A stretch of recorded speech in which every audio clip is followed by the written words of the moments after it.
Epiphone decided that they had teased us for long enough.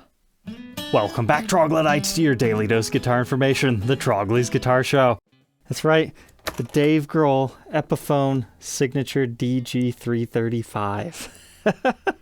I almost thought we would never see this thing. It's been a good decade since his last signature with Gibson. Maybe there was a falling out between the old owners and him. I don't know. And if that was the case, they've patched it up and they're here. Now, if you're confused what all the hype is about, don't worry. We're going to get into all that nitty-gritty detailed history about who Dave Grohl is, why the signature guitar is historically significant, and why people pay crazy premiums. But first, let's understand this thing as a baseline model. It's an ES335 that has different shaped sound holes. So instead of an F-style one, you've got the cool cat eyes / diamonds. Your inlays are also different. Instead of dots or blocks, you have the split diamond. Imagine you squeeze those together, it looks like a diamond, they just kind of split them and slightly offset them. And then usually a guitar that looks like this does not have the non-reverse Firebird headstock style. But Dave was not actually the guy who created this thing. This is not another Lizzie Hale Explorer Bird situation. This one is actually based within history. So there's this guy, his name's Trini Lopez. He's the one who initially had this as a signature guitar in the late 60s. And Dave Grohl got one of those guitars in 1992. Now at that time, he was still the drummer for Nirvana. He hadn't started Foo Fighters and all that other good stuff yet, but he's always had that 1967 in Cherry in his collection. But he always loved the Pelham Blue finish that those also sometimes came in. So in late 2007 into early 2008, Gibson did their first official run with Grohl. They offered him in two finishes. There's the Pelham Blue and the Ebony. They made 200 of the blue ones and 100 in Ebony with the original retail prices as you just saw on the screen. And then 7 years later, they reissued them. However, they gave a slightly different shade of blue, making 200 of those, and then a whopping 400 of the gold versions. And even though I can't back it up with evidence online, I remember those gold ones being about $4,000 and then the blue was twice as much for some reason. Now, what's really cool about this release of the Epiphone version is it's the first time it's been affordable. Now, you might be saying, hey, $4,000, that's really not that bad for a Gibson signature guitar from a big name artist like Grohl. You have to look at the used market nowadays. Even Gibson, in their listings of these Epiphones, talks about how crazy the used market is on those, which is insane that they would acknowledge that. And even though, yes, people do ask $20K for the first run Pelham Blues, what can you actually expect the Dave Grohl models to sell for of the Gibson branding? You know, somewhere in the 8 to 15-ish K range. Just remember, it's important to look at actual sold listings versus the asking prices of some of these guitars. So with the true signature model getting so expensive,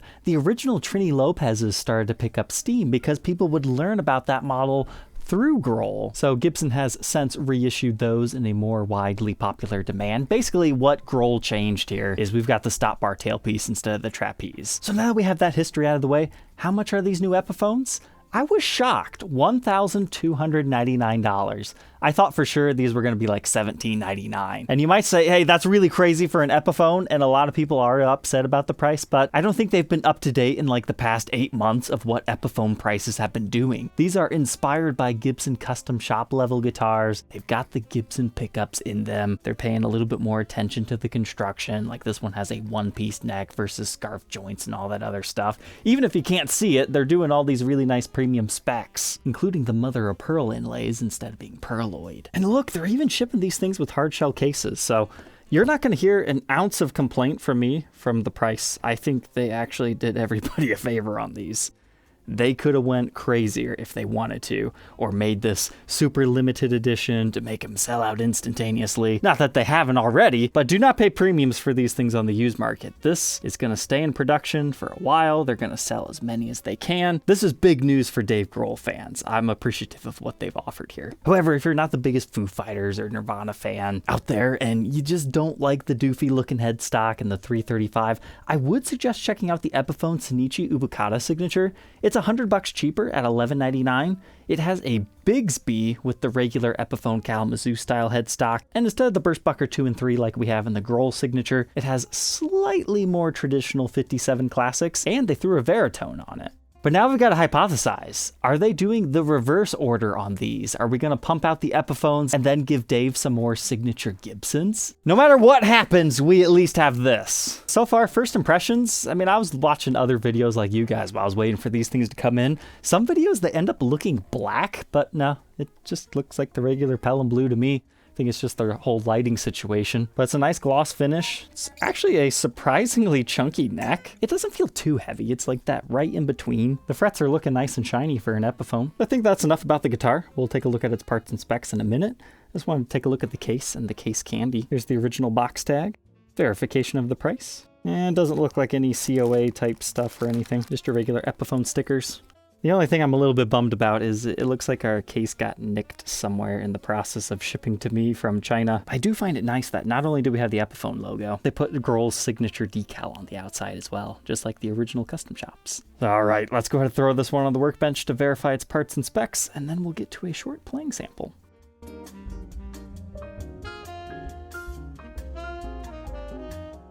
Inside the Dave Grohl, they weren't lying. You do indeed have the Burstbucker 2 in the neck, and the Gibson Burstbucker 3 in the bridge, which is a nice little pickup set. Inside the neck pickup cavity, you can see the QR code as well as your serial number and the model designation, the DG335. And you can just barely see that mahogany neck tenon coming into your maple block here. If we lift this up, you can see where that tenon ends. And here's what our bridge pickup wrap looks like. We can see the maple poplar maple pressed top over our spruce bracing and the maple center block right here. And then you've got that exact same thing again on the underside of your maple block. So that's the spruce back bracing. They just have to route away your center block to fit the pickup wires and electronics through. Because since these don't have a back plate, that's where your electronics have to be fished through to get into there. If you take a peek, you can see the full center block, as well as the kerfing along the edges. So it's a laminated top that gets pressed into this carved shape. Top and back, you've got the full center block. It's just slightly routed out. And the same thing is true for the rims. It's pressed. Then they put the kerfing there just to give it more glue surface. So just like a regular 335, it just looks a bit different. But our readings within the circuit, the bridge pickup is 5.5 k ohms, neck a little bit more than 8, and the middle just for fun, 414. And it's just our regular 2 volumes, 2-tone setup. But did you guys notice the piercing white switch tip? Usually you don't get pure white, but it's cool because it matches with your binding. Although I'd argue it is very slightly yellow, which is also pretty close to a pure white color. Looks like we're rocking the Epiphone Locktone series hardware, and that's a full weight tailpiece. This is a really great color in person. When I took it outside, it seemed like it started to turn black like in some other people's videos, but trust me, in person, it is a nice blue. It's just there's a big color shift between when you don't have a lot of light and when you have tons of light. It's a nice color. And in case you didn't notice, it is double bound. Most 335 style instruments are. But what's nice is the diamond holes also have binding along them. Gibson doesn't usually do that for the F holes. But to be fair, I would assume it's a lot easier to bind the diamond shape than the Fs. But your eyes do not deceive you. These do not ship with pick guards. It's part of their vibe. But you could add one if you really wanted to. So moving on from our conglomeration of woods for the body, we've got a mahogany neck with an Indian laurel fretboard. I don't know about you guys, but this is really attractive. It's got some great wood grain, some really nice rosy coloring to it. At first I was like, did they put real rosewood on here? But as you go deeper into here, you can see the typical really porous looking part that makes it look more so Indian laurel, especially right there. You can just feel it when you rub your nail along it. But you almost convinced me. Once again, loving that they're putting real pearl on the Epiphones, the high-end ones. This is a model that should have it. I always thought these were cool even before I knew about the original Trinis and Dave Grohl signatures, because occasionally Gibson would use them on like super strat style guitars of the late 80s.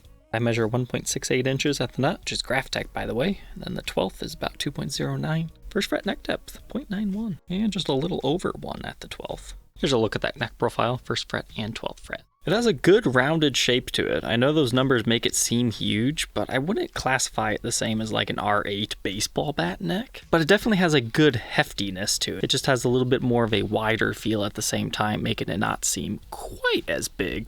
Now we move on to the headstock. You've got that whole non-reverse Firebird style. No raised sections, it's just a Epiphone silk screen. A pearl inlay would have been nice, but we get what we get. And here's our truss rod hiding in there. And it comes with a blank cover. Moving on to the back. If we had a back plate, we could see that it has the 500K CTS pots, but we don't, so we can just appreciate the pressed shape, giving the illusion that it was a carved back. It's kind of cool how the binding joins onto the neck right there.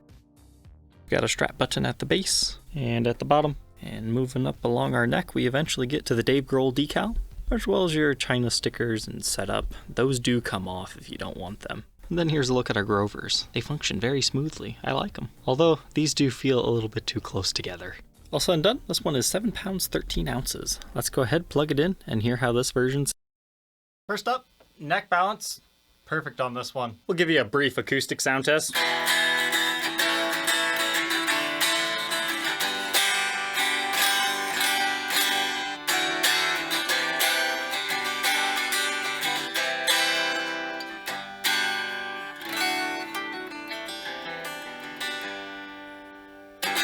Versus a solid body.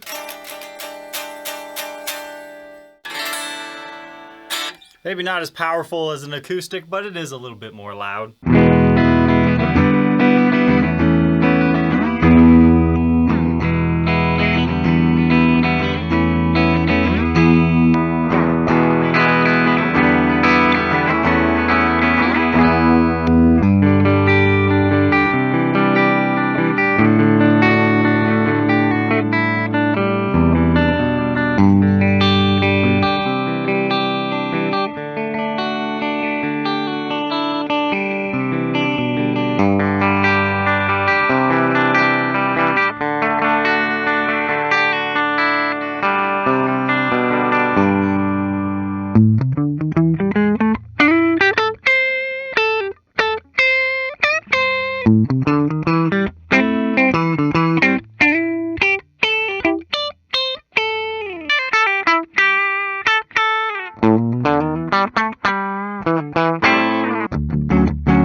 Yeah, it does the Foo Fighters stuff. The pickups are really nice and touch sensitive.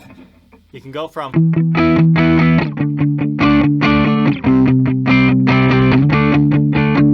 to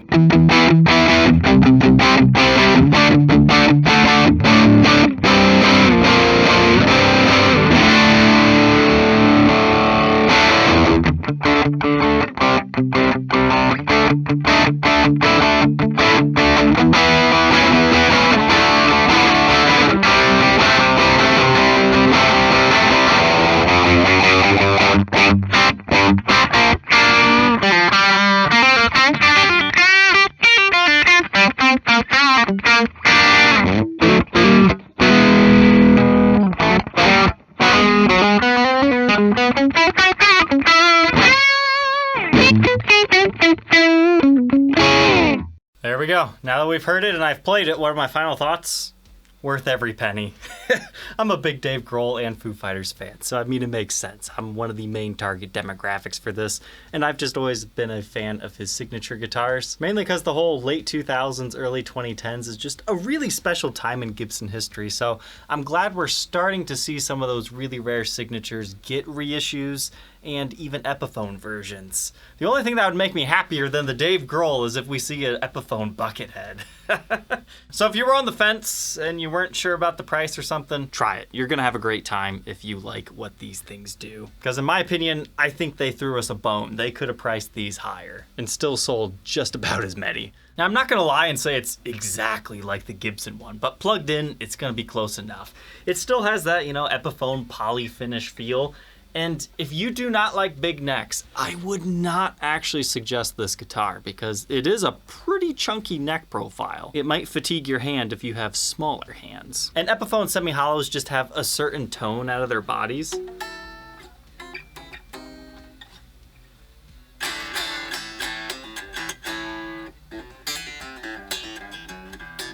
That the Gibson versions just sound different.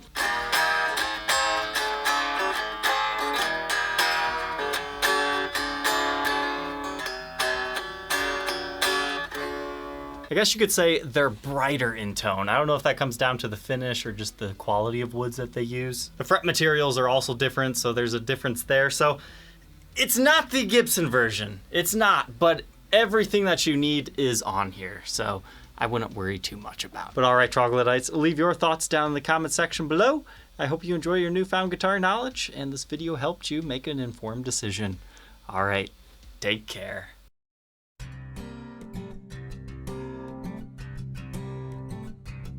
If you enjoyed tonight's episode, consider subscribing. I post videos like this every day. And you might even enjoy this next one.